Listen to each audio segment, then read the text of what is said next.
გიორგი ბაჩიაშვილის პირველი განცხადება დაკავების შემდეგ დეტალებზე მან ცოტა ხნის წინ თბილისის საქალაქო სასამართლოში მტკვარი ჰესის საქმეზე გამართულ პროცესზე ისაუბრა.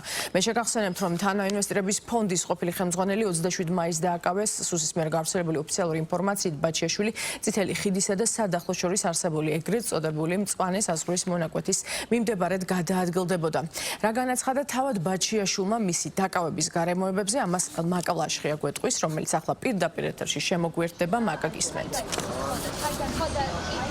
მარიამ, გიორგი ბაჩიაშვილის პროცესის დაწყებამდე სასამართლოს ხდომათა დარბაზთან იყო ხმაური. აქ შეკრებილები იყვნენ ბაჩიაშვილის ოჯახის წევრები, მედია, მეგობრები, რომლებიც ცდილობდნენ შესულიყვნენ ხდომა და დარბაზში. ბუნებრივია, იყო მაღალი ინტერესი ამ ხდომასთან დაკავშირებით, თუმცა დარბაზის სიმცირის გამო ყველამ ვერ მოახერხა დასწრებოდა ამ პროცესს. რაც შეეხება პროცესს, დღეს როგორც უკვე აღნიშნე, გიორგი ბაჩიაშვილმა ხდომათა დარბაზში ისარგებლა სიტყვის უფლები და მან საკუთარი გამოსვლა დაიწყო იმით, რომ ის არის ბიძინა ივანიშვილის პირადი პატიმარი და მას არც ერთ საქმეზე დანაშაული არ მიუძღვის, რომელსაც მას ედავებიან. მე გეტყვით, რომ სამ საქმესთან დაკავშირებით მიმდინარეობს, ორ საქმესთან დაკავშირებით მიმდინარეობს, რაც შეეხება ერთ საქმეს, დიდი ოდენობით კრიპტოვალუტის მითვისებას, მას უკვე 11 წლიანი პატიმრობა აქვს შეფარდებული. გიორგი ბაჩიაშვილმა ასევე დღეს ისაუბრა იმასთან დაკავშირებით, რომ ერთ-ერთი ქვეყნიდან მოხდა 24 მაისს მისი გადაცემა. 2 დღის განმავლობაში ის ყავდათ თვალებს შეხვეული და ასე ატარებდნენ. მას შემდეგ უკვე ის ჩასვეს აირზენას თვითმფრინავში და ასე მოხდა ის საქართველოში. გიორგი ბაჩიაშვილი მიმართავს საგამოძიებო უწყებებს, რომ ამ საქმესთან დაკავშირებით დაიწყოს გამოძიება.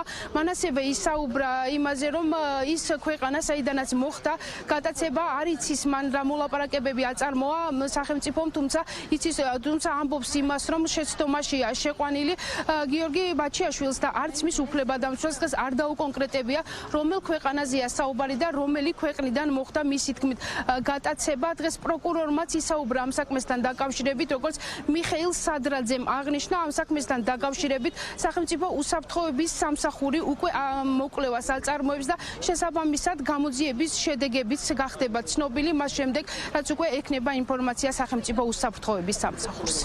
არანაირად არ დაბაშავე არც ერთ სისხლის სამართლის საქმეში, რომელიც ჩემს წინააღმდეგ იყო ფაბრიცირებული.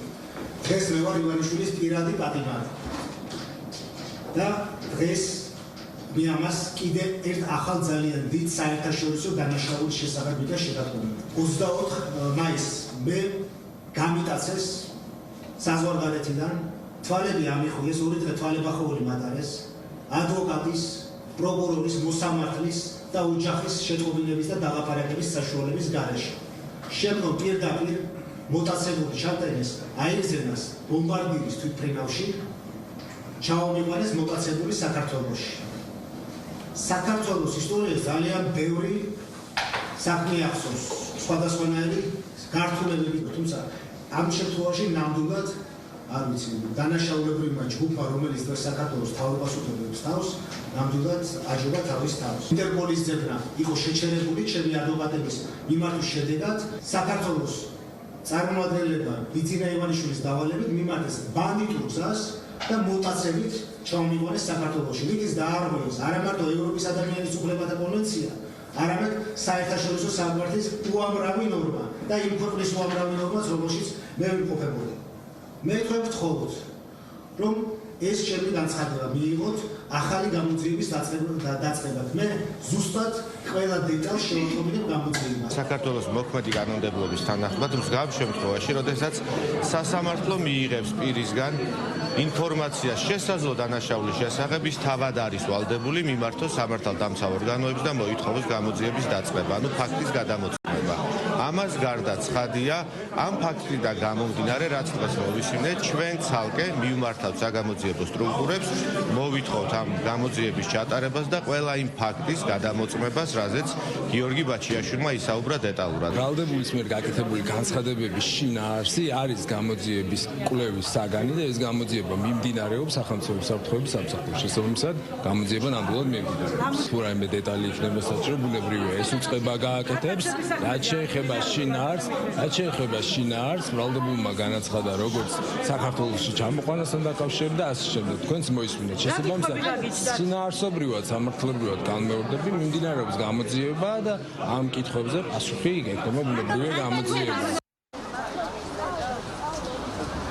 ერთ-ერთ საქმეზე, მტკვარი ჰესის საქმეზე დღეს გაიმართა წინა სასამართლოს ხდომა თბილისის საქალაქო სასამართლოში, სადაც მას ედავებიან სამსახურეობრივი მოვალეობის არაჯეროვნად შესრულებაც.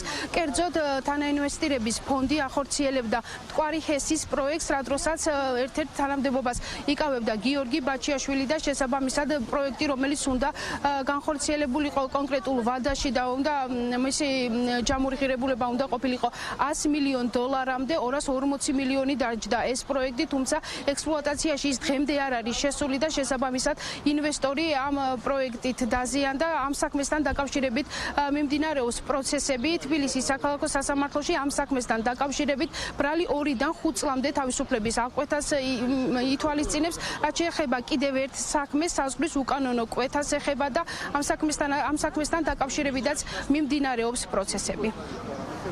მადლობთ, მაკა, ეს მაკა ლაშხია იყო.